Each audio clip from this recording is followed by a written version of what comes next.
একটি গ্রামে দুইটি ভূত ভাই বাস করত।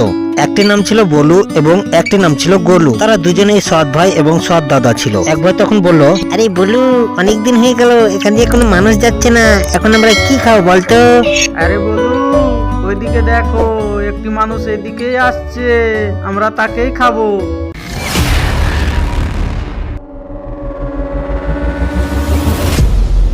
ওহ, কতদিন পরে একটি মানুষকে হাতে নাতে পাবো আজকে। আর কতক্ষণ রাস্তায় চলবো, ওই গাছটির তলায় একটু বিশ্রাম নেই। সেই লোকটি যখনই সেই গাছটির তলায় পৌঁছালো, গোলু আর বলু সেখানে হাজির হয়ে গেল। এ কি, তোমরা কারা? আমাকে যেতে দাও ভাই। আমরা তো তোকে যেতে দেব না, অনেকদিন পরে পেয়েছি, আজকে খাবো, হা হা হা।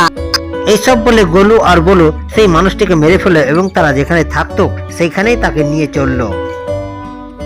এইদিকে সকালবেলা পুরো গ্রামে ছড়িয়ে গেল সেই খবরটি যে দুই ভূত একটি মানুষকে মেরে ফেলেছে। ও দাদা, এই গ্রামের মালিক তো আপনি, আমাদের গ্রামের একটি লোককে মেরে ফেললো, তাতে আপনি কি কিছু করবেন না? শোনো, কয়েক বছর ধরে ঘটনাটি ঘটেই যাচ্ছে। আজকে এখানে মার্ডার, কালকে ওখানে মার্ডার। বাবুজি, এই গ্রামের পাশে জঙ্গলের মধ্যে একটি গুফা রয়েছে, সেই গুফার মধ্যে একটি তান্ত্রিক থাকে, তাকে নিয়ে আসলে কাজটির সমাধান হবে। হ্যাঁ রমেন, তুমি কথাটা ঠিকই বলেছো। তোমরা কয়েকজন মিলে সেই তান্ত্রিকটিকে গ্রামে নিয়ে আসো। ঠিক আছে, তবে আমরা দুইজন যাচ্ছি। তখন রমেন আর শ্যামেন দুজনেই চললো তান্ত্রিকের কাছে। শুনো বলু, আর কি কেউ আসবে এই রাস্তা দিয়ে? মনে হয় কেউ আর আসবে না। কি জানি, মনে হয় গ্রামবাসীরা আমাদের খবর পেয়েছে, তাই কেউ আসছে না এখন। যদি এই মতো হয় তাহলে আমাদের গ্রামে যেতে হবে। ইতিমধ্যে রমেন তার বন্ধুকে নিয়ে এসে পৌঁছালো তান্ত্রিকের গুফায়। তখন গ্রামের সমস্ত ঘটনাটি খুলে বললো এবং তান্ত্রিককে যাওয়ার অনুরোধ করতে লাগলো। সে কি রে গোলু, গ্রামের লোক একটি তান্ত্রিককে ডেকে এনেছে, আমরা শিগগির এখান থেকে পালাই, পালাই, এক্ষুনি পালাই।